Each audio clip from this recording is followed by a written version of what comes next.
able to get the desired properties, I mean combination properties, combination of some properties like strength, stiffness, toughness, and even density also is matters. So we will not get these properties with the conventional monolithic materials. So to overcome those things, one has to really go to the metal matrix composition develop. So if you see the diagram here, this is a diagram between the yield strength or ultimate strength of the material versus the temperature. So the basic idea is here, as we increase the temperature, like these metal matrix components are very good at a higher, I mean, retaining the strength at higher temperatures. So we wanted to show it how this strength is actually changing with respect to temperature. So if you see here, initially the at room temperature, most of the like materials having good strength, but as we increase in the temperature towards right side of the graph, the strength is coming down slowly. But in case wherever here I have presented aluminum and aluminum 2000 series, aluminum 6000 series, and along with that, these alloys also, I mean, I have given a graph for composites. So we can see that the change in the strength with respect to temperature is having a different slopes. Like some materials are drastically reducing, increasing the temperature, where some materials are, you know, still retaining the strength at higher temperature. If you see that the bottom one, that is like a commercial aluminum, where you can see the strength is not much high, whereas in case of composites, like above this aluminum, we can expect some alloys are giving higher strength at a high temperature, but even the alloys also having some limitations, like at some higher temperature the precipitation, because of alloys are having usually the precipitation hardened materials. So by increasing the temperature, your the precipitates may dissolve into the matrix and then lose the strengthening at higher temperatures. But whereas in case of composites, since these composites are dispersed, dispersides are present in the composites, uh, these composite materials still retain the strength at higher temperatures. So that is what we can see even at 500 degrees centigrade, the material exhibits a higher strength. So this is basically to know that these composites are very much required for higher temperature applications, where it can still show some strength. So these are the basically some strengthening mechanisms in metal matrix composites. We already know all these strengthening mechanisms. The first one is thermal expansion based dislocation strengthening. This is because, as we know already, I have not gone to the uh, like processing methods of composites, where you have a matrix and then reinforcing with a different techniques. So that part I'm not touching. I'm basically touching this deformation. So I'm giving the strengthening mechanisms here, and I'm not going in detail of each mechanism. This is a thermal expansion based dislocation strengthening. This is coming because actually we can divide the strengthening mechanisms into two types, like direct strengthening. The other one is indirect strengthening. The direct strengthening actually like comes because you are reinforcing the um, dispersides into the metal matrix, and then you get the strengthening. Whereas many other things are there, like uh, indirect strengthening. They are like thermal expansion based dislocation strengthening, Orowan strengthening, polycrystalline strengthening. So thermal expansion is the difference between the particulates and then a matrix. You have some difference in the thermal expansion portion. Because of that, there may be a dislocation nearby the, I mean, present nearby the particle and then matrix interface. So because of that, you get the strengthening little bit. And then the other one, over one strengthening. This is because since the particles are present, and then on the slip line, when the slip is, I mean, this slip line is moving, and then that can be these particles can impede the movement of this dislocation line, and then you get the over one strengthening. And sometimes you can see the over one hooping also is there. So some textbooks have very nicely explained this over one strengthening with a schematic diagram and all, where you get the some over one loops around the particulates. The polycrystalline strengthening. So since we have many this is a polycrystalline material. So because of this reinforcement, what happens nearby the particles, you will get many of the small grains, and which cause again the strengthening. So secondary dislocation strengthening. This is the secondary dislocation strengthening is once you reinforce it, it has to be accommodated in the matrix. So there may be some distortion, no, I'm sorry about it.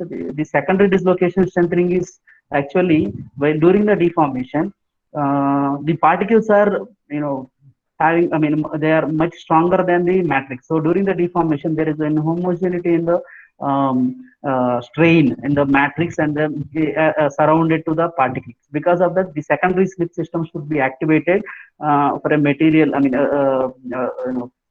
To deform nearby in the vicinity of the particle. So that also comes into picture. That is called secondary dislocation strengthening. And geometrical necessary dispersion strengthening is the one I was saying. Like since these particles are should be accommodated in the matrix, it uh, there is a necessity of generation of geometrical necessary dislocations. There are some types of dislocation like a statistical necessary dislocation, geometrical necessary dislocations. So this is because the matrix has to be accommodate the particulate. So there should be some kind of dislocation nearby the particles. That is called geometrical necessary dislocations, and because of that, the strengthening will come. That is geometrical necessary dispersion strengthening. Then comes to these factors affecting the flow properties.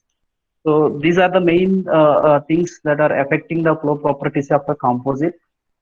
First one is the reinforcement. So according to the reinforcement, like as we already know, reinforcement volume fraction, reinforcement size, reinforcement the shape are mainly affecting these properties of the composite. And then I will also like to discuss this effect of the strain rate and temperature and the strain, how they will be actually changing the property of the composites. So if you see this diagram, the first one, actually giving like for a given particulate size, that is a 5 micrometer, particle size is 5 micrometer, and then one can see that if you are increasing the volume fraction of the reinforcement, then the strength is increasing, and at the same time, the strength is increasing at the expense of the ductility. That is, you can see that as we increase in the 10, 20, 30, the strength is increasing, but the ductility on the right side, it is decreasing, keep decreasing. So, particulate size. A given volume fraction, and you change the particulate size. That can be seen in the image B. So here, what happens is, once you increase the particulate size, so instead of giving rise to the strengthening mechanism, they become like, they act as like a some kind of defects in the material, so which cause the deterioration of the properties of composite material. So here, if you see the 5 micrometer silicon carbide, 7 micrometer silicon carbide, and 23 micrometer silicon carbide particles are reinforced, and you see the lowest, the finest, the particles are giving highest strength, and then as you increasing the particle size, the strength is coming down slowly. At the same time, is coming down because these particles are not actually acting as a like a strength to the matrix, this thing, and then acting as a defects. And sometimes once you increase the particle size, they may also break. They may not be causing the strengthening to the matrix.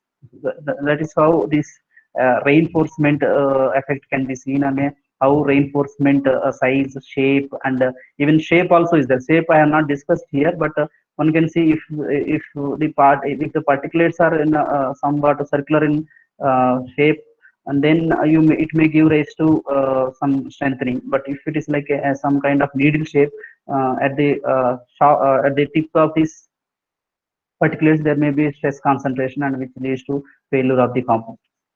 So that I have not discussed here, but you can see the other one, that is a strain rate, how the strain rate affect this property of the composite. Basically, the strain rate is in the forming. when any material has to be developed at the industry level, it has to undergo some kind of processing. So for the processing, there is some strain rate, designated strain rate will be there. So the strain rate is nothing but what rate the material has been deformed. So it is directly related with this one, that is the deformation speed, like what is the velocity of the ram, that decides the strain rate. So if you see here, right hand side, there is a curve, stress versus strain. So normally what we do at the institute level, we take the specimen and goes to the lab, and then we ask them to do the tensile test or compression test, and then with the already set condition, you will be performing the tensile test or compression test. So that is the strain rate. But if you change this strain rate value, then there may be changing the behavior of a composite. That can be seen epsilon dot. The strain rate is normally denoted with epsilon dot, V by H, where V is the velocity of the ram divided by the specimen length. So that can be related. As we see here in the image, once the strain rate is increasing, the strength of the composite also is increasing. So this is because the deform, like basically the how the strength is improving is like when you apply, when you deform the material starts forming and then slip planes, like a slip planes. Burgers vector will be there, and then they will be moving. The slip will be taking place, and the slip planes, and then uh, slowly that will be get stopped at the brain boundaries. But once you increase the strain rate, what happens is the dislocation velocity, which is moving inside the material, should be very high. I mean, normally it will be very high. So as we increase the strain rate, so the strain rate is directly related with the dislocation speed. That can be seen here, rho bv, where v is the Burgess vector, v is the velocity of dislocation, and rho is the density. So here you see strain rate regimes. There are many strain rate regimes are there. Creep, from the creep to almost like a shock type. I mean, a shock wave or explosion test. So these creep rates can be seen from 10 to the power of -8 to 10 to the power of 2 also. So but what we do normally, our tensile test is in the like a dynamic range that we can see here from the table. These are the strain rate regimes that we have. So 10 to the power of -8, that is in the creep regime, actually creep. So if any material is deformed with the strain rate, then we say it's in the creep regime. But our tensile test normally falls in this quasi-static regime. It will be normally 10 to the power of -4 to 10 to the power of 0, that is 1. And then some high strain rate tests are available, that is Hopkinson bar, usually with the help of the gas and all, people will be doing. And then the last one is impact test. Those things are comes under this particular regime. So this is how, like, even one can see that the effect of strain rate on a material behavior from 10 to the power of -8 to 10 to the power of 8 also. So this will be greatly affecting the property of a composite. So how do you how do we measure the effect of strain rate on a material behavior? So that can be calculated by the strain rate sensitivity, that is M value. It is denoted by an M value. So if you have a two curves, one is deforming, this is a strain curve deforming at one strain rate and power of, I mean, e raised to 1. I mean, and then the other one is epsilon 2. So once you have a two strain curves with deformed at two different strain rates, and you have to take a given strain rate, given strain level, and then you are taking the stresses corresponding to that particular strain level, and then you are able to use this equation, that is the stress is equal to the strength coefficient multiplied by strain rate to the power of m, where m is the strain rate sensitivity. So one can know the how whether the material is much strain rate sensitivity or not from the m value. It varies from 0 to 1. If a material is uh, uh, having a m value, that is strain rate sensitivity, normally the material, any material at room temperature will not be much sensitive to the strain rate. But if you increase the temperature and then find out the strain rate sensitivity, they are much sensitive at higher temperature. The material will be very sensitive to the strain rate at higher temperature compared with the room temperature. So accordingly, this m is actually representing the ductility of a material.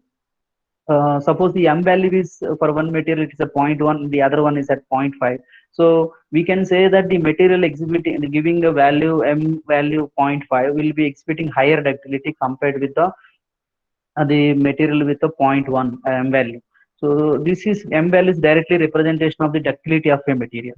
So if you see here, this is plot stress versus the strain rate plot in the logarithmic scale. You can see that in the top one, in the logarithmic scale, the this is the slope of the slope of this curve is actually an m value.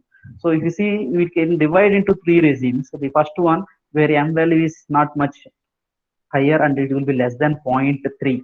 Usually 0.3, if any material is less than 0.3 m value, you can put it in a regime 1. And then from 0.3 to zero point 0.6 or zero point 0.7, one can put it in a second regime.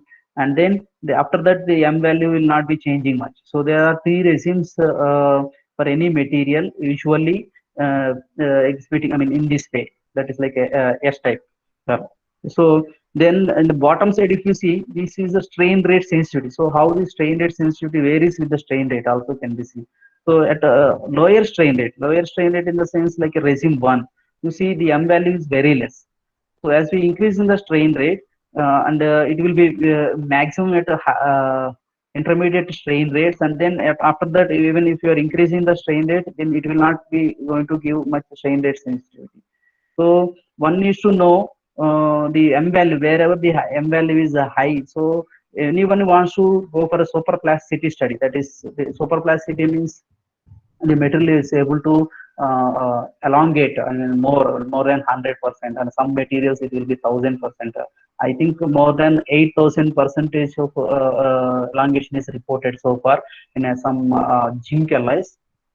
Zinc alloy. So the reasons for the each regime is given in the region 1 associated with the very fine. So for many material to exhibit the superplasticity, the first thing is that these materials should have a very fine grains. Then only they will try to exhibit the superplasticity. That is the 100%, more than 100% elongation.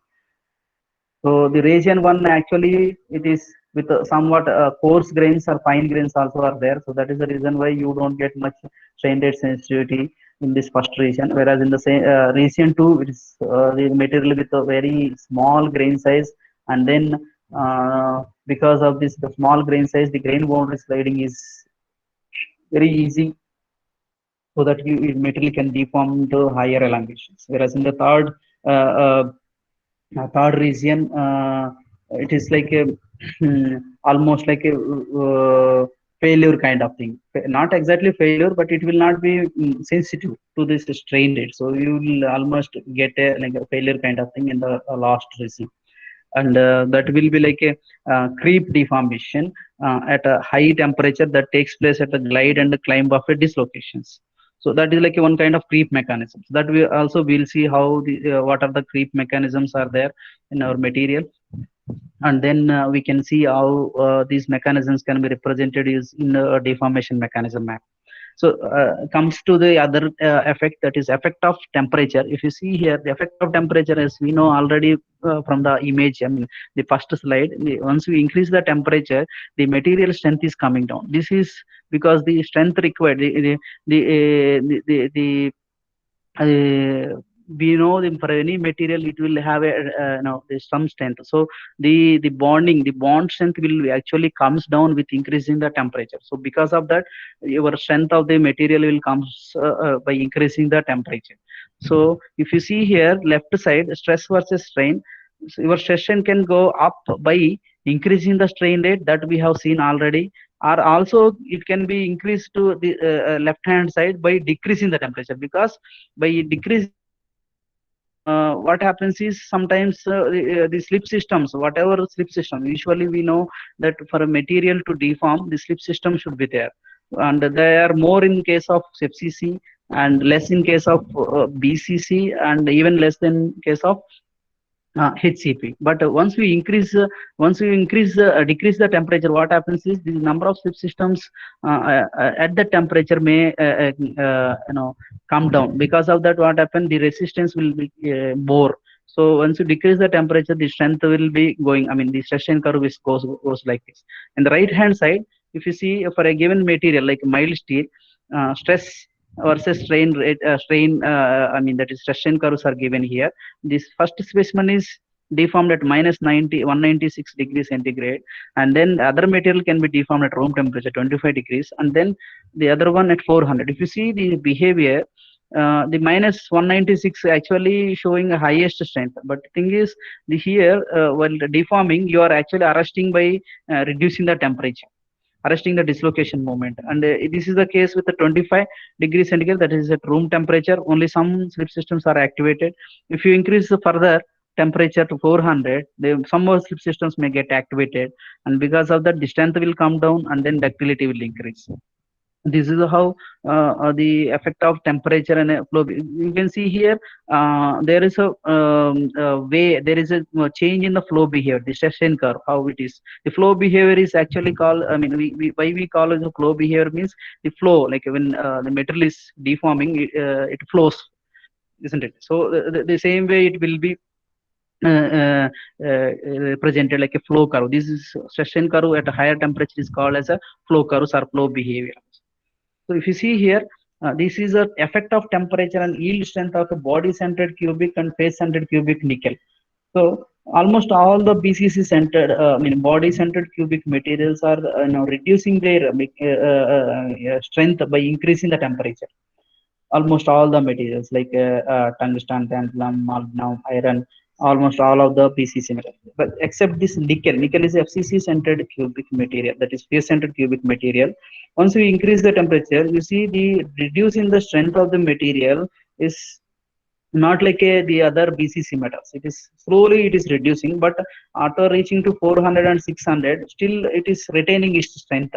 Not much variation in the strength from room temperature or minus 196 to 600. Not much variation when compared with the other metals. This is the reason why nickel alloys are usually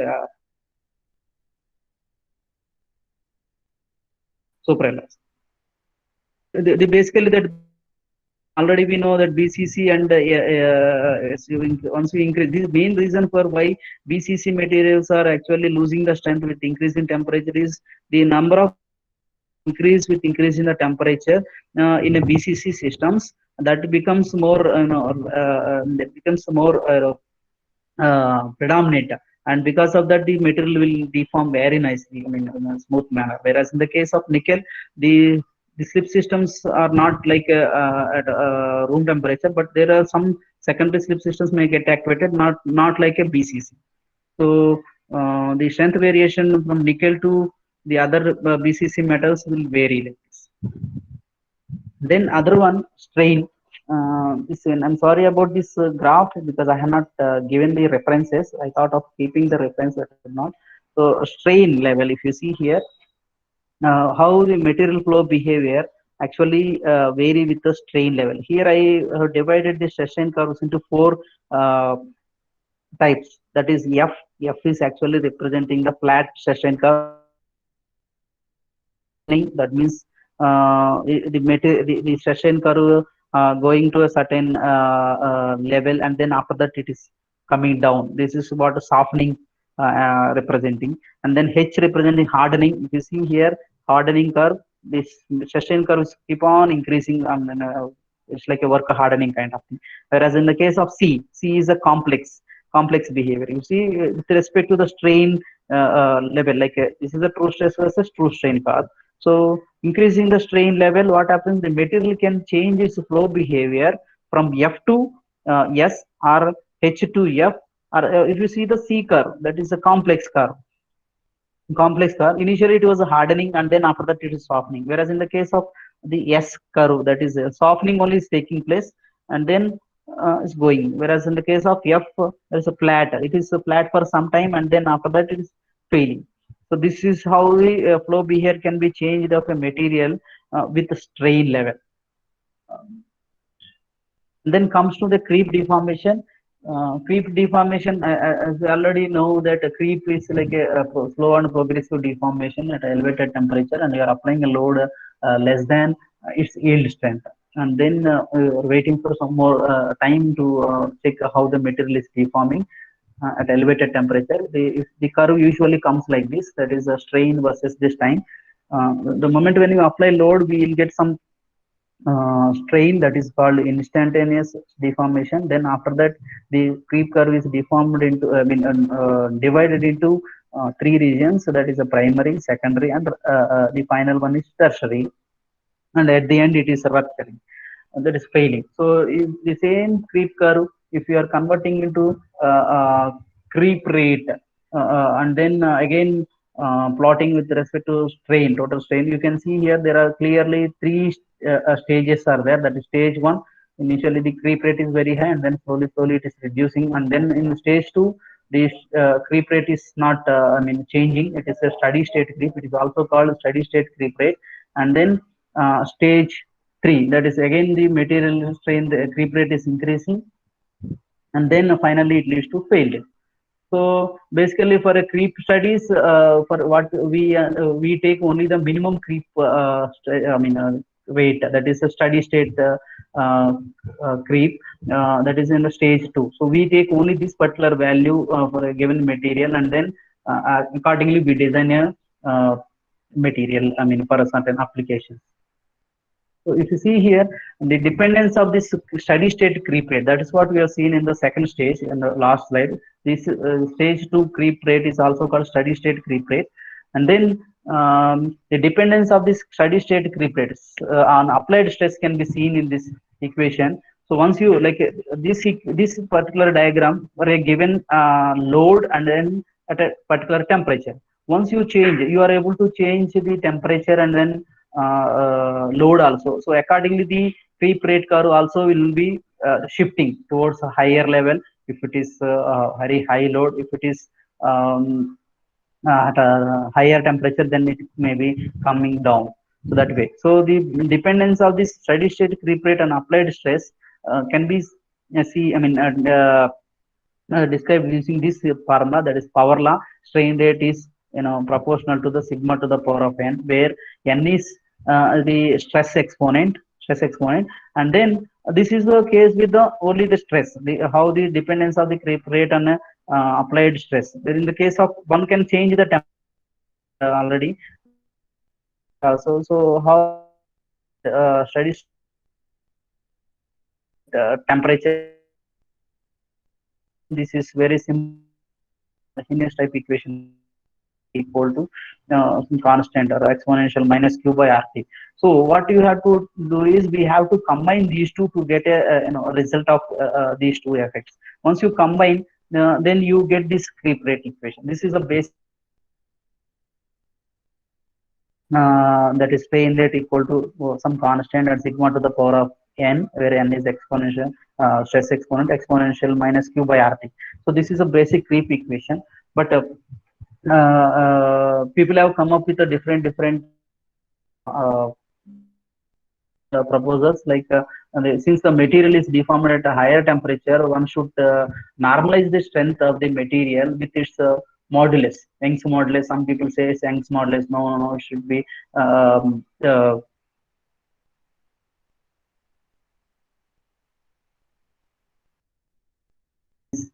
strain equal to kg by kt. This is this term d naught into exponential minus q by rt. Actually, it is like diffusion coefficient kind of thing. So one can replace this d naught exponential minus qc by rt with d value itself, that is given in the bottom, and then sigma by g. Sigma by g to the power of n, instead of sigma to the power of n is given here.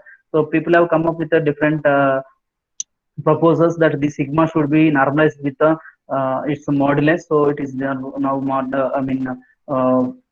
normalized with the g. If people have even have some ideas like why you should be only normalized with the g instead of he. So people have finally agreed of this equation, that is also called Mukherjee-Burdon equation. So that is MBD equation. So finally, this is the equation normally people will be using for calculating the creep rate.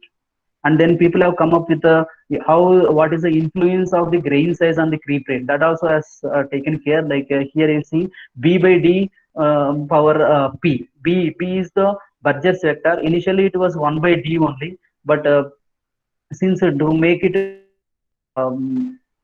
normalization, it is normalized with the Burgers vector, so dimensionless kind of thing, and then p is the grain size exponent. So now all the parameters are taken care in this equation, the downside equation, that is temperature is there, sigma is there, and then grain size is there. Directly, this is what the constitutive equation we call it as for creep. So if you see here, influence of stress level. So depends on the people have found what are the different creep is you're at a higher temperature and load is given, but yield strength of the material. So depends on the stress level that you are applying in a material. We can see here there is a clear distinction between the mechanisms. You see when n equal to 1, when n equal to 1, you see here this is a strain rate. It's normalized with the KT, diffusion coefficient also. This is a fully left side axis is normalized creep rate versus sigma by G. So the slope of this equation is nothing but n. This curve is n. So we see we have different regimes are coming here. So when n equal to 1, this is called Harper-Down regime. Then when equal to 4.5, or sometimes it may comes 5 also. So this is becomes like a strain rate proportional to the sigma to the power of n, power law. And if sometimes we can also see that the values are, the n values are more than 5. So that is what is a power law breakdown. So this equation is not going to be valid after this power law, and n equal to 5. So we can see with respect to strain level how we get the different mechanisms in the picture. And then you see here the composites. Here I have given a minimum creep rate versus the stress. We have three materials: unreinforced aluminum alloy. The n value for the value is 3 only. The slope of this curve. This curve is actually the stress exponent 3. So once you start reinforcing with the particulates, what happened now? This second one, 6061 silicon carbide with the 30% particulates are reinforced material, and then which results the higher stress exponent. You see n equal to 20, almost this is a n equal to 20. And the similar case is also found when this material is reinforced with the silicon carbide whiskers, 20% whiskers only. As we know, there is a difference between the particulates and then whiskers aspect ratio. It depends on that. Even like whiskers are like a more even though their volume fraction is very less, but they are almost giving the n value equal to 20. So they are very much resistant for the deformation. So which causes the more creep resistance kind of. So the n value is increasing, then we can say that this is a more creep resistant material. So by reinforcing with the particulates, the creep rate is actually increasing. I mean, the stress exponent is increasing, which representing the that it is most likely to be a creep resistant material. And then we have seen sigma by G here. Since in this diagram, if you see sigma by G in the x-axis, if you see there is a clear distinction between these mechanisms. Those values are noted, and then finally people have come up with a different mechanisms. That is sigma by, depends on the sigma by G values. We call it as a Nabarro-Herring creep, Koebel creep, and Harper-Down creep. So depends on the which one is more dominating at the given conditions, given temperature and load. One can find out what mechanism is actually happening. So if the sigma by G value is higher than the 10 to the power of -2, we can see that dislocation glide mechanism that involves only dislocation moving along the slip planes and overcoming the barriers at higher stress value. So that is at higher stress, where sigma by G value is higher than 10 to the power of -2. In case of if the values are less than this one, then the dislocation creep is coming, which involves movement of dislocation which overcome the barrier by diffusion, whereas in the case of dislocation glide, there will be only diffusion, because it is at higher stresses and a lower temperature kind of thing. In the case of dislocation creep, that is in between these two, like a 10 to the power of -4 to 10 to the power of -2 sigma by G values are taking, and then it is now in the regime of dislocation creep, where diffusion also comes into picture, and then dislocation actually overcome the barriers with the help of diffusion. When another one is there, diffusion creep itself. In the diffusion creep itself, there are two kinds of mechanisms, that is Nabarro-Heering creep and Koebel creep. And then also like a Harper-Dunn creep, very when the material is very close to its melting point and still you are trying to do the experiments, then there may be possibility of appearing the Harper-Dunn regime. And then one more is there, grain boundary sliding also is there. That I am not going to emphasize much, grain boundary sliding, because there is a mechanism for superplastic. So deformation. So finally, we have seen in the creep, it depends on the stress levels. We have seen here sigma by g values. One can divide the mechanisms, and then within that mechanism, like dislocate Harper-Dunn regime where n equal to 1. So there you get the diffusion mechanisms here. All diffusion mechanisms are coming like Nabarro-Heering, Koebel creep, Harper-Dunn. But when n equal to n equal to 5 and all, then you get the power law. When more n equal to more than 5, then you get another uh, mechanism. So all the things are put it in, like we cannot say for a given material at this level which mechanism is coming. So that for that, Frost and Ashby has created a map that is called deformation mechanism map, which can give you like a given condition, given temperature and stress level, what mechanism can be is more predominant, can be seen with the help of this deformation mechanism map. It looks like this.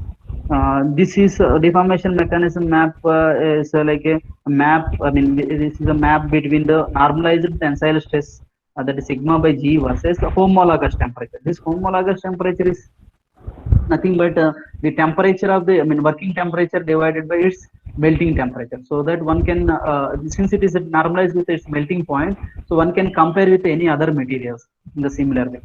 So the first one is actually a deformation mechanism map for aluminum. One can see that for a given sigma by g value 10 to the power of minus 2, and at 0.8 tm, the mechanism is dislocation creep. So if one need not really do the studies and all, once you know this map, then one can find out what is the deformation, I mean, creep mechanism operating at the given condition. And then if you move towards the higher temperature, there you can see higher temperature, that is 0.8, 0.9, and low stress like 10 to the power of minus 5, 10 to the power of sigma by g value. You see here there is a Koebel creep and NH creep. They are diffusional creep mechanisms. So at low stress levels and higher temperature, these mechanisms are, I mean, diffusional mechanisms are dominate. And then if you are increasing the increasing the stress level, that may change from diffusion creep to dislocation creep. So you can see in the right side there is one more thing is there, that is a tungsten. Tungsten, for a tungsten material, the deformation mechanism map look like this. There is a clear, I mean, clear variation difference between these two, because aluminum is a FCC material, whereas tungsten is a BCC. So some resins may be dominating at higher temperature. If you see here, NH creep is more dominating compared with the Koebel creep in the tungsten material. Whereas in the case of this one, it's like a Koebel creep, because out of these two, Koebel creep and Nabarro-Heering creep, grain size is more, I mean, affecting Koebel. If you change the Koebel creep, I mean, grain size, that will be represented, I mean, the more dominated area in a Koebel creep. Whereas Koebel creep is more sensitive to the grain size compared with the Nabarro-Heering. So this is how. So one can know. One can know for a given condition, for a given set of experimental condition, temperature and load. Then one can know easily from the deformation mechanism from this map itself. So then comes to hot working. This is also similar to the creep studies, but hot working actually, as we see in the first slide, I have shown the strain rate regimes. Strain rate regimes. For creep, it is around 10 to the power of minus 8, 10 to the power of minus 7 and all. But when it comes to hot working, we have seen that these strain rates involved in hot working is somewhat higher than the creep this thing. So what is the importance of this hot working is, like almost all our materials, I mean, engineering materials undergo certain kind of loads, especially compressive loads at higher temperature to come into that particular shape. Engineering material, the material has to be deformed to get a desired shape, and that deformation strain rate also somewhat higher than the creep rate. So we cannot take those mechanisms like a diffusional creep, dislocation creep, and all into consideration. So there will be a separate mechanisms for this hard working, that because the temperature and then the strain rates that we carry for hard working is different from creep strain. So this is how it is for a rolling mill. To 20, the finishing and then rolling is somewhere 10 to 120. In the case of forging machines, slow hydraulic presses, the strain rates are 10 to the power of minus 4 to 10 to the power of minus 2. Slow hydraulic presses, and then they are keep on increasing by incorporating, I mean, by getting the uh, new uh, techniques like a hammer forging, mechanical press, fast speed, that is 1 to 10. So these are the industrial side, like machines where one product has to be developed, and then they employ this kind of techniques at industry level. So these strain rates are different from the creep strain rates. Creep strain rates are very slow, very slow. It will take 10 years to deform even 0.01% of the elongation. So there is a huge variation between these two. Extrusion portion. Come to the extrusion. So here you see hydraulic presses are operating in the strain rate regime like 10 to 4, I mean, 10 to 4 minus 1 to 10. Impact extrusion is 50 to 200. So one cannot rely on this deformation mechanism map. So for that there will be a separate map for that. So to evaluate this hard work, I mean, to know that where we have to work on this material, what conditions we have to work so that it will not have any defects after you produce a component. So one has to really do this compression test. This is a compression specimen given here. Your L by D ratio is 1.5. And then this is a cylindrical specimen, and then the temperature during the compression test, one can even track the temperature of the specimen. If it is very high very high strain rate, then it may give rise to the increase in the temperature of the specimen, that is called adiabatic heating within the material itself. So which shoots, I mean, the temperature, suppose the material is deformed at 100 degrees, and the strain rate that is followed at followed 10 to the power of 10 to the power of 1. Then during the deformation, the material may also dissipate some amount of heat that also can be tracked. So need of processing map. So whatever we have seen is a deformation mechanism map is for at a very slow level. I mean, a load you are applying very small load and then a higher temperature. Whereas in the case of hard working, one needs to actually modify the deformation mechanism map. So the similar concept has been adopted here to develop a processing map. So one, because the strain rates are different. So if you see in this processing map, actually we will be knowing for a given material what is the conditions should be followed for a deforming a material at this temperature. Processing map. They actually, what is this processing map? Processing map is an explicit representation of the response of the material in terms of microstructural mechanism to the imposed process parameters. Now, in this case, processing parameters are same as this one, but the strain rates are very high. So these are developed on the basis of dynamic materials model. So this is how the processing map looks like. This is a log strain rate versus the temperature. Whereas in the case of our deformation mechanism map, the y-axis is the stress, that is normalized stress, sigma by G. Whereas in this case, it is a log strain rate versus the temperature. So here, stable region, unstable region. And during the unstable region, suppose the log strain rate is somewhere around 10 to the power of minus 10 to the power of 1, and the temperature is 1110 degrees. If the material is deformed in the top right corner, that may have some defects within the material after deformation. So that is what you say unstable region. Some defects will be there, like some cavities or some cracks inside the material. Because you are deforming at higher strain rates, one need not, one has to check their microstructures also. So the map actually is a overlapping of two maps. One is a power processing map is actually two maps. That is, first one is power dissipation map. The other one is instability map. Power dissipation map, actually here is a very big theory, so I'll put it in a short sentences. Like power processing map is a representation of a material when you apply some process parameters on it, how it will be actually behave. So the power dissipation map actually telling me how much you are providing some energy to the material to deform, and then some of the energy is actually contributing to change its microstructural things, and some energy may dissipate in the form of heat. I mean, when you deform, like suppose you take any material and deform it at a higher strain rate, after that you found that that particular region is very hot because the energy that we have spent is now released in the form of heat. Okay, some energy will go to changes microstructural things.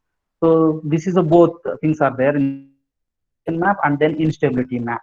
For both of these, I mean, once you combine these two, you get processing map like this, where you can see stable regimes and unstable regimes. So in unstable regimes, you have to avoid always the deforming a material in unstable regimes. For any manufacturing company, if they are deforming any material conditions for given condition, then one has to come back to the map and check whether the material, whether the conditions given for the material are in the falling in the stable regimes or not. If not falling, and then it may have, after the product is formed and developed, and then it may have some cracks within the material itself. That has to be checked really. So I'll come back to my work now. So far, I have given introduction to some mechanisms, strengthening mechanisms, and then creep deformation mechanism map, and then processing map. Now I will be talking about my results, so that it will be those who are in initial stage or about to start the PhD and all, then that may be useful to them. Effect of temperature, like I have worked this material titanium 6242S in Japan, and then we have seen this. We have deformed a material, this titanium. Actually, it has a two crystal structures to 950. It will be having a alpha, and then after that it will be transformed into beta. Crystal structure will be going to change from HCP. Initially, titanium is HCP, and then it will goes to BCC after the beta transit temperature. That temperature is called beta transit. So here, what we have done is we have deformed the material at different temperatures, like 700 to almost like 1100 degrees centigrade. So over this range of temperatures we have deformed, and we have also deformed at strain rates like 10 to the power of -3 to 10 to the power of I think -1. So you can see here the stress strain curves are here for a given strain rate. You see here titanium 6242S on the left side curve, left side graph. Strain rate is 1 per second. And you see the stress strain curve deformed at 973 Kelvin, that is 700.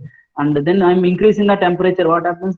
My flow stress is coming down. So the stress required for deforming the material is coming down by increasing the temperature. So you see here, it is initially hardening at a higher low temperature. This part is hardening, and then when you are increasing, what happens? The stress is not going to change much. So that is what you say dynamic recovery. Dynamic recovery, when the flow stress is not changing with respect to strain level for a given temperature, then it's called dynamic recovery. Whereas in the case of right side, you see at a lower temperature, the curve is going actually up always, like at 1273 Kelvin, 1323 Kelvin, 1373 Kelvin, deformed at 0.01, that is 10 to the power of -2 per second. At a low, higher temperature, we can see some hardening curves at lower temperature. So basically, what I want to tell you is like there is a change in the deformation behavior above this temperature, 1273 Kelvin. That is almost 1000 degrees. The flow curve exhibits dynamic recovery at a strain rate and 1 per second, whereas flow hardening behavior at strain rates less than. So the temperature is constant. Temperature is for 1000 degrees. If material is deformed below the 1000, then they are exhibiting the dynamic recovery, whereas at higher strain rates, whereas in the case of lower strain rate, they are exhibiting flow hardening. That's what I wanted to convey. And then from this, I could able to tell that with respect to the strain rate, my behavior is changing from dynamic recovery to dynamic. The hardening, not hard dynamic. It's a hardening flow behavior. Then effect of strain rate. So the effect of temperature is seen in this plot, and then the effect of strain rates. So at two temperatures are given. One is at higher temperature, the other one is at lower temperature. So left side one is at higher temperature, that is 1373 Kelvin, means 1100 degrees centigrade, and we can see the effect of strain rates here. As we increase the strain rate, the flow curve is going up from 10 to the power of minus 3 to 10 to the power of 1. Whereas in the case of material deformed at 700 degrees centigrade, you see here we can expect that by increasing the strain rate, the flow curve goes up. But unfortunately, that curve 1 per second, you see there is a overlapping of the curve. Overlapping higher strain rate curve is not actually giving high flow stress, because if you are increasing the strain rates, sometimes what happens, the material temperature within the material, the deform, like compression sample and deforming, the temperature may increase. Temperature may increase. So what happens is your flow stress required for the further deformation may come down. So because of that, what happened, my flow curve is actually showing less stress compared with the 10 to the power of minus 1. So one can expect that there is a adiabatic heating. There is adiabatic heating at a higher strain rates and low temperature, which causes the flow curve comes down. Flow stress comes down at a higher stress. And then what I did, I have taken the flow stresses at a given strain level, that is strain level is 0.5, and then I could be able to calculate the strain rate sensitivity. Strain rate sensitivity actually comes from this plot, that is the flow stress versus strain rate in a logarithmic scale. And then you will be able to identify here m value equal to 0.7, m value equal to 0.2. So if you see here, when my strain rate is increasing, my m value is actually coming down. That means what? If I plot this one with the strain rate versus m value versus strain rate, initially it is very high. At a higher temperature is very high, and lower temperature is very less. So one can say that material is more sensitive at higher temperature compared with the low temperature. So that m value I have taken into consideration, and then as I said in the introduction to processing map, the power dissipation map and instability map and equations are given in terms of m only, that is strain rate sensitivity. So one can develop a processing map, and then we will come to know that at what conditions the material can be deformed without having much defects in it. So the I value here, you see I have a map from 973, that means 700 to 1100 degrees centigrade, and strain rates are 10 to the power of minus 3 to 10 to the power of 1. So here I have two instable regions are there, represented by I, and then there is one more instability regime, that is 2 are there. I. So one can check, one has to really check the deformed materials microstructure to correlate the map, with the map. So that also I have done. So here you see, if I have deformed this material that is at 10 to the power of minus 1, and at a temperature around 800. So you see here low temperature.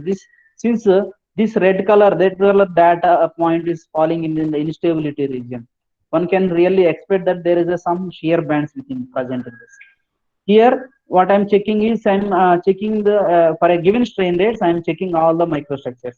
Given strain rate is 10 to the power of minus 1, and then I'm changing the temperature and then checking the microstructure. There is some cracks are also present, micro cracks are present. And this one we could not find much defects because it is very close to the stable and instability region. And microstructure we could not reveal anything. You see here now we reached almost like a stable regime, and the microstructure also having a very good microstructure and without any defects further.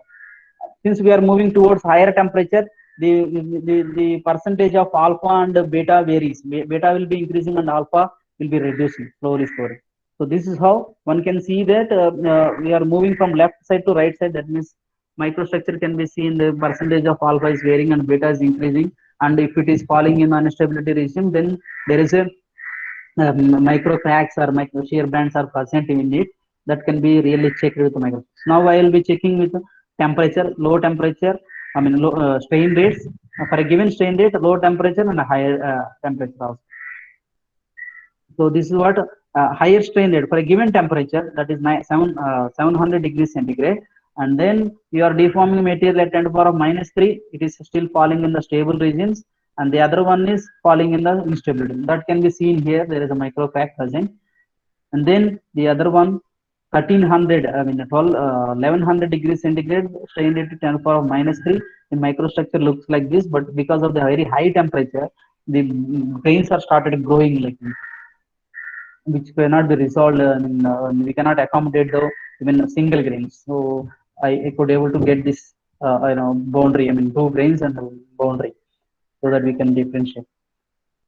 Yeah, the other one is at 1100 degrees centigrade itself, but deformed at a very high strain rate. We can see very fine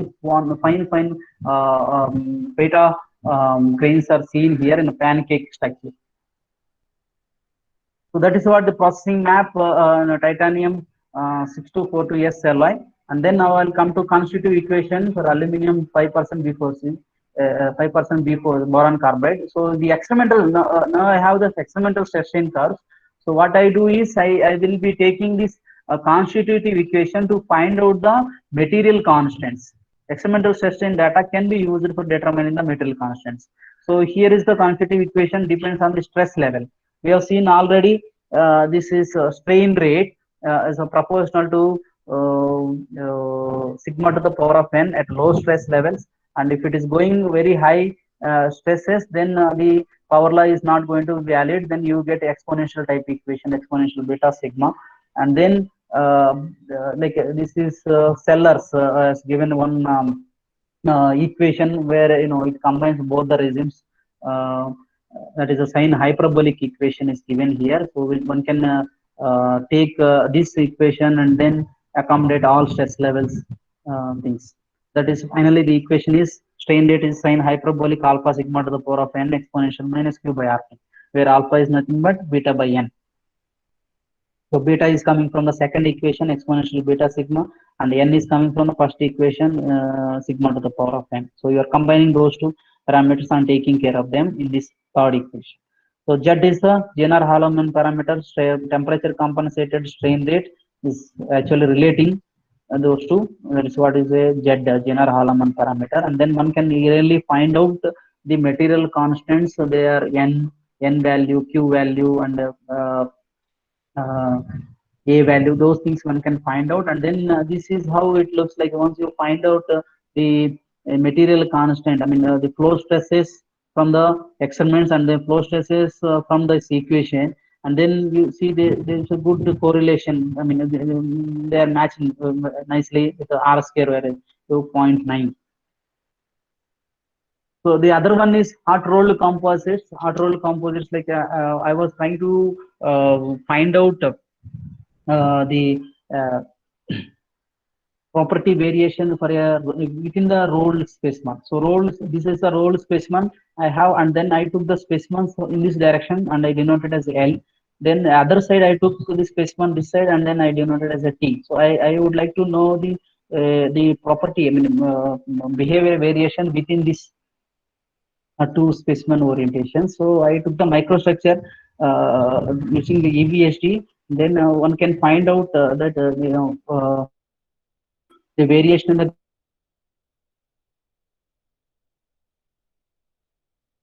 specimen, whereas in the case of L, this is how it looks. This is for aluminum, and then the other one is for aluminum 5% B4C composite. So we can see that nearby the particles, the black parts is actually B4C particles. So you see nearby the particles, you have very, very fine grains. And then instead of deforming the given material, one material at a given strain rate, one strain rate only, what I have done is I have changed my strain rate during the deformation itself. So with one sample, I could able to deform all the deform at all the other strain rates, like 10 to the power of, you can see in the first image, initial strain rate was 10 to the power of -4, and then 10 to the power of -3, then they are 10 to the power of -2, -1, and then 1 also. but temperature is same. So one can avoid a number of specimens. So within one um, specimen itself, you will be able to get the flow curves for different strain rates. So this is the case with aluminum, and B image shows the aluminum 5% B4C, and then the other one is aluminum 15% B4C.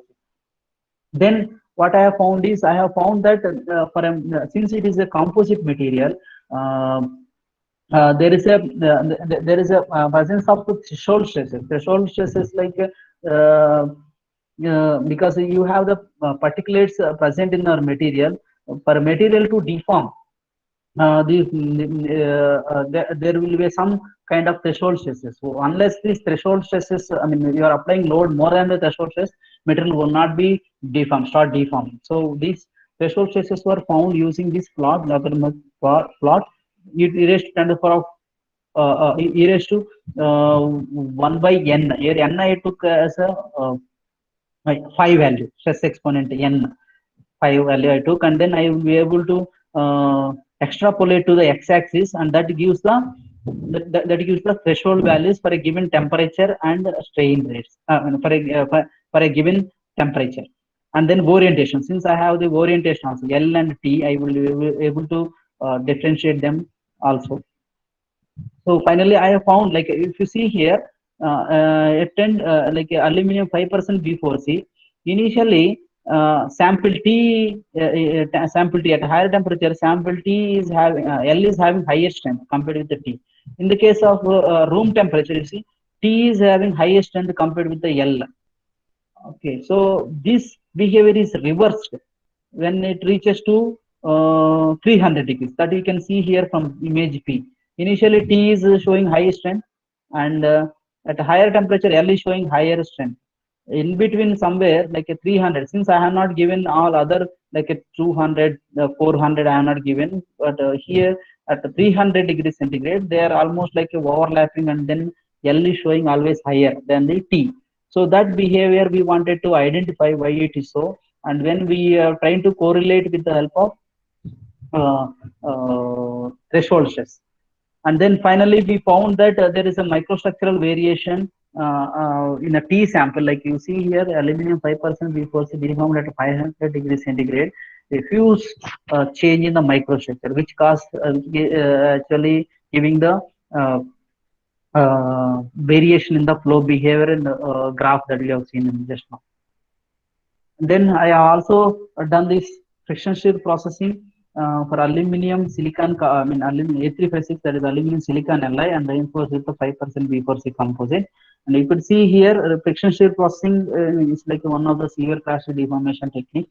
But so far nobody has found that how much is the equivalent strain that is imposed on the specimen, because it varies with the rotation and the translation speed also. So this is the tool that I have used, and the conditions are given here.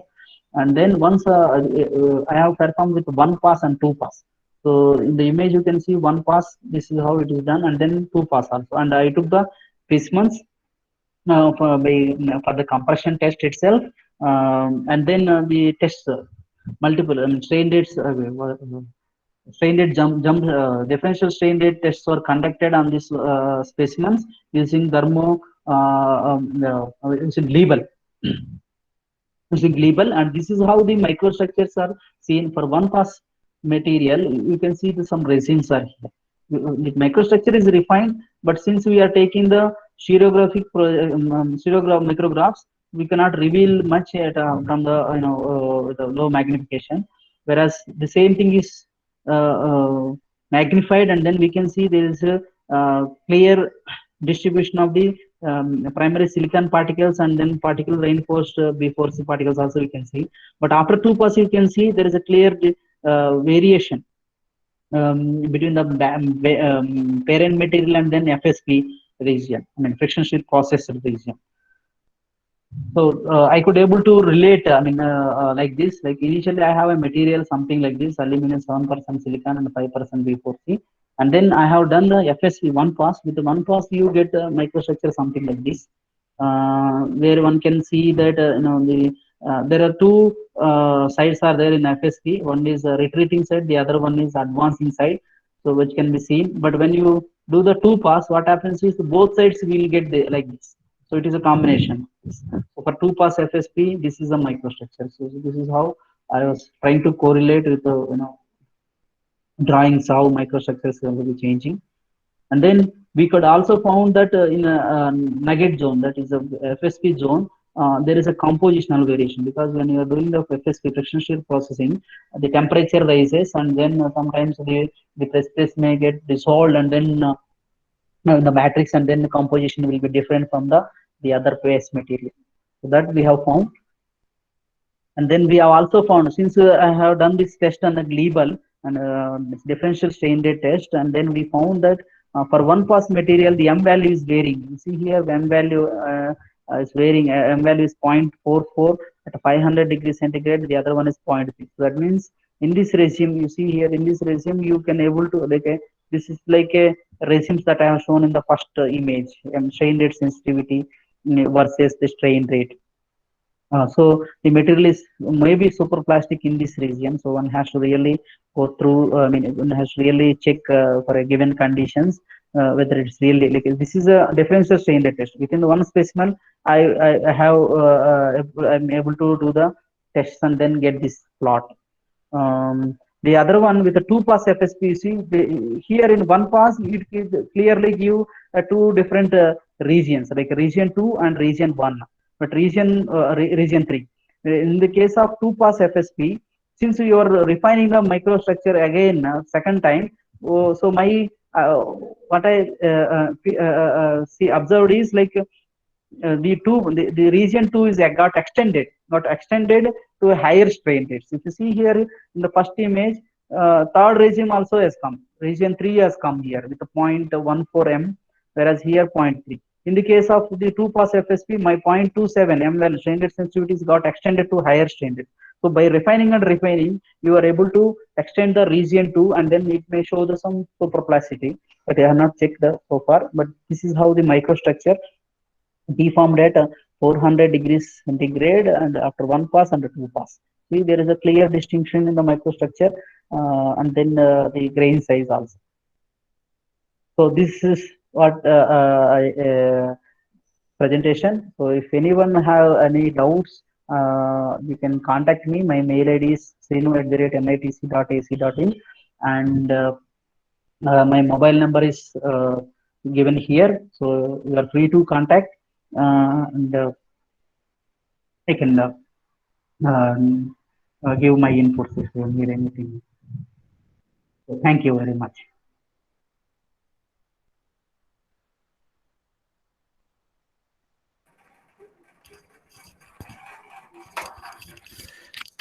Thank you, Professor Ganguly, for the nice and wonderful presentation. Let me start with a non-technical question. Sir, am I audible? Yeah, you are audible, please. Sir, I know that you have done your PDF at NIMS Japan. Yes, sir. Sir, my question is, what prospects are there for Indian students in Japan? Should they learn Japanese to study in Japan, and so on? Like I have done only postdoc, but there are plenty of opportunities for Indian students, especially like I mean I have come across with only few people who are actually doing their PhDs. Like Hiroshima University is there, and then Kyushu University is there. What they feel is like you don't require the language to know before going there, but after you once you go there, then they will be able to teach you automatically. That is. For them, I mean, there is a course. Those who are going from India, they will be teaching this language. Not like one should know the language before itself. So I was there for only 1 year, but I don't know much of these things. Okay, sir. PhD I have done only from India, not in Japan. I don't know much. Participants may post your queries, if any.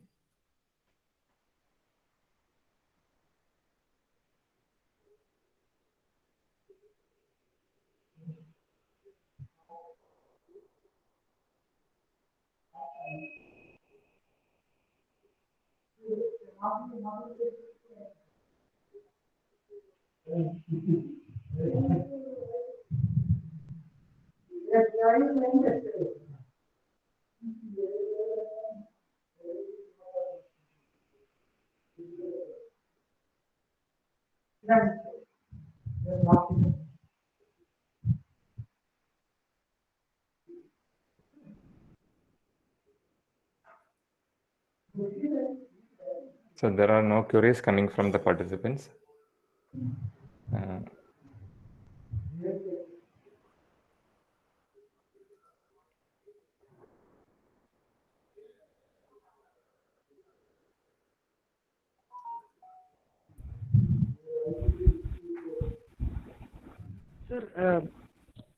Sir, am I audible?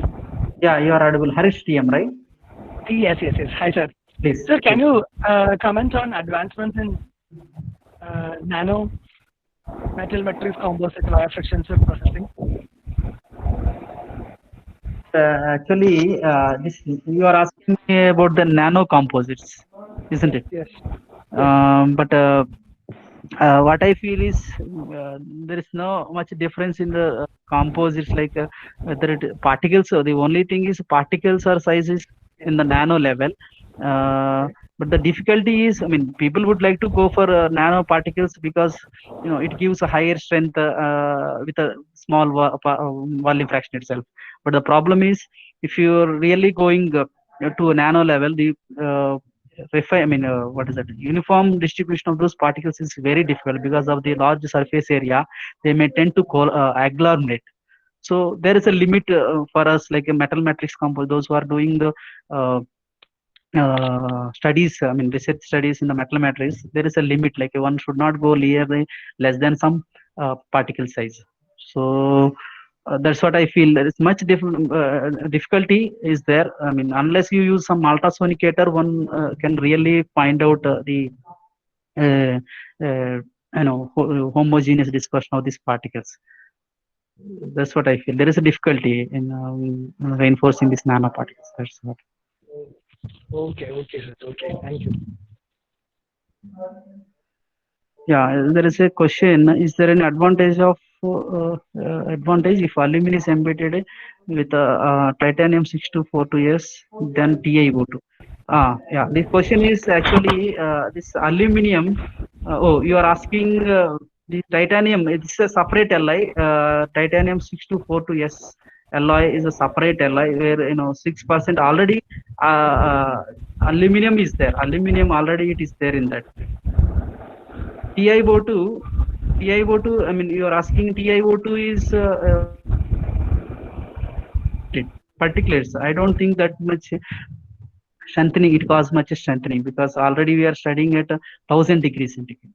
So we have to really know whether TiO2 will give much strengthening or that part I don't know. But TiO2 I have not used anywhere. TI 6242S an alloy, that is an alloy only. I have not studied any composites on that titanium material. I used only composites during my PhD, not in a postdoc. What would the mechanical strength if a powder metallurgy parts are mechanically tested? Yes, the strength variation will be there with the processing method variation. I mean, if the same material is processed with the powder metallurgy route and other one like casting, then there is a change in the strength also, because the grain size actually matters. Here, the powder metallurgy route, if you go, the particle size actually deciding the particle size deciding the grain size, almost like that. Whereas in the case of casting, you don't have a control on it actually. But since you have some kind of particles inside, because of the heterogeneous nucleation, you may have a finer grain size compared with the other one. But that's what I feel. There is a difference because the processing techniques is different. The grain size is going to change drastically, and then which gives different properties. They will be usually less than that. That's what I want to tell you. Powder metallurgy would usually, because sometimes the bonding may not take place if the metal is with powder metal.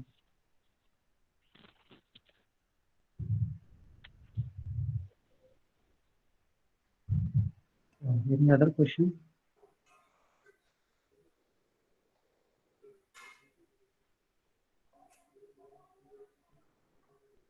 Professor, if there are no more queries, shall we move to the valedictory? Yes, we can. Yes. Okay. So, participants, we are on the concluding session of our online faculty development program. Our 5 days faculty development program on advancements hosted by the Department of Mechanical Engineering, FISAT, has been a dynamic experience with the eminent speakers from over the globe sharing their vast and deep knowledge with us. The highlight of the program was that delegates could interact and clear their queries with international faculties on a real time despite being at different parts of the world in preview of the current pandemic situation and alarming natural calamity. There is a quest for innovative and sustainable alternatives. We hope that our sessions have offered a new areas and research ideas to face the major global challenges. And a special recognition to all delegates who have encouraged the moderate of our morale of our speakers by their enthusiasm. This is a first e-learning platform for technical enhancement of faculties. We hope that the program has been your expectation and make it a grand success. Thank you for the valuable feedback you provided at the each end of the session. We hope that your knowledge has been updated with the program along with being beneficial for your field of research, and thank you for being our pillars of support. And on the 5-day faculty development program we have structured, and we are also feel a gratitude towards all the resource persons who have delivered a various technical sessions. I'll just go through it. Resin transfer molding process and product development of composite parts in model simulation was extremely very well handled by Dr. Raguraj Pandian of National Institute of Technology, Varangal. On behalf of Mechanical Engineering, we are giving a very warm greetings to him. And also, Dr. D. Keshavan has delivered engineering materials then and how from Indian Technology, Palakkad. Dr. Lijo Paul, St. Joseph Engineering College, had delivered the recent advancements in hybrid micromachining process. He also delivered the various advancements in relation with the hybrid micromachining process. And Dr. Basil Kuriachan has delivered an introduction to additive manufacturing and its application. He also mentioned the various available facilities at the NIT Calicut. Dr. Ajay Kumar from Indian Technology, Tirupati, has delivered a frictions processing of nanometal matrix composites and opportunities for next generation composites. He delivered various advancements in the field of composites. And Dr. Sunil Pathak, University of Malaysia, Fanhang, has delivered introduction to AMPs and ECH of gears. And Dr. Sumesh A. from Amrita Vishwa Vidyapeetham, Coimbatore, has given a vast and deep knowledge of using machine learning algorithm for weld quality monitoring. And Dr. Babak Ansari, Purdue School of Engineering Technology, has delivered a very great session based on the family of 2D mixing materials, and he also delivered the various research opportunities available at the University of Indianapolis, USA. And today, the session was handled by Dr. Srini Gangululu, who has given a very crystal clear information about the deformation behavior of materials.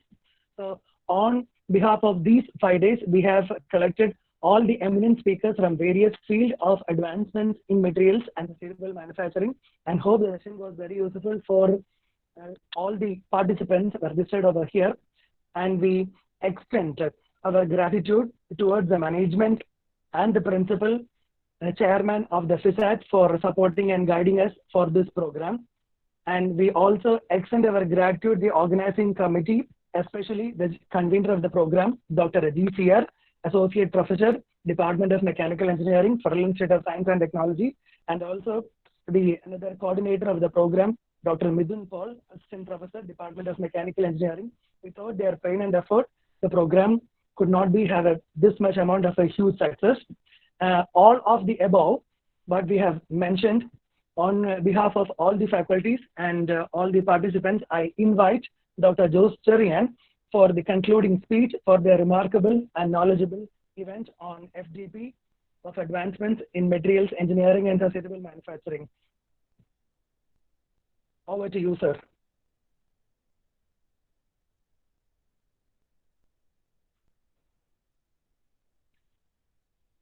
Sir, your mic is mute. Hello. Yes, Is sir. it audible? Audible. Now it is audible. Yes.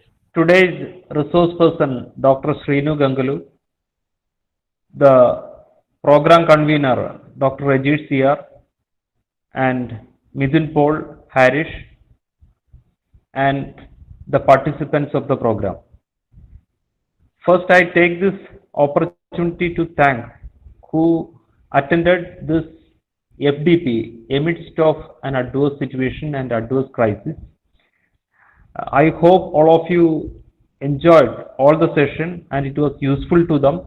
I thank all the participants and the management, the conveners of the program and faculties of the department who made this program a grand success. Thank you once again to all. The end of the story is a new beginning for many others.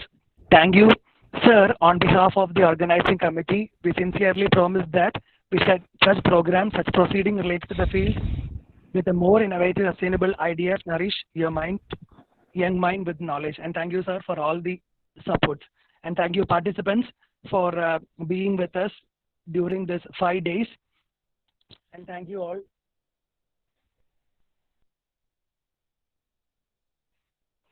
So we are coming to the end of the 5-day faculty development program. So participants kindly fill the feedback form, which is posted in the chat box, and we'll circulate the certificates soon.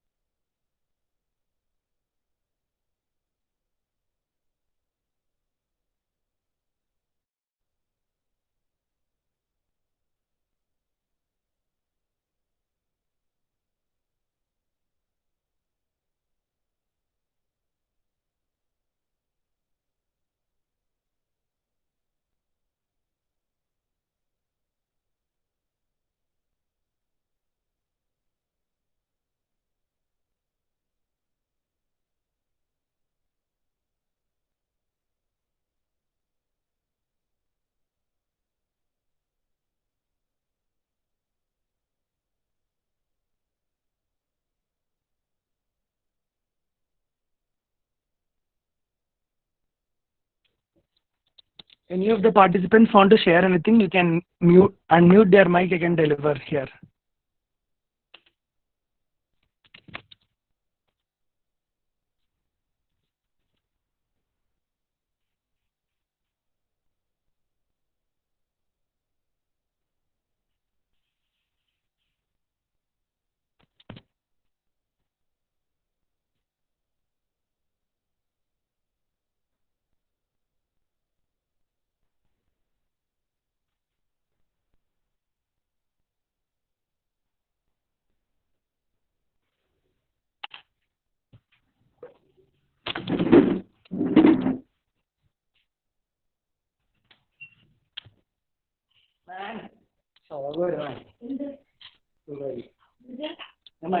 Video നോക്കിയില്ല നോക്കി വെച്ചു ആകെ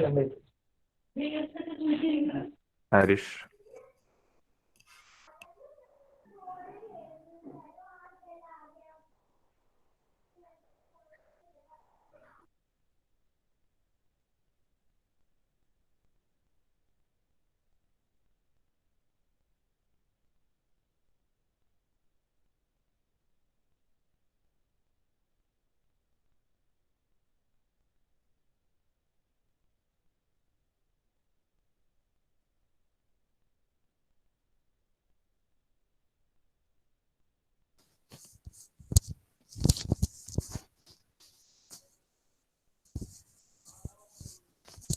Hello.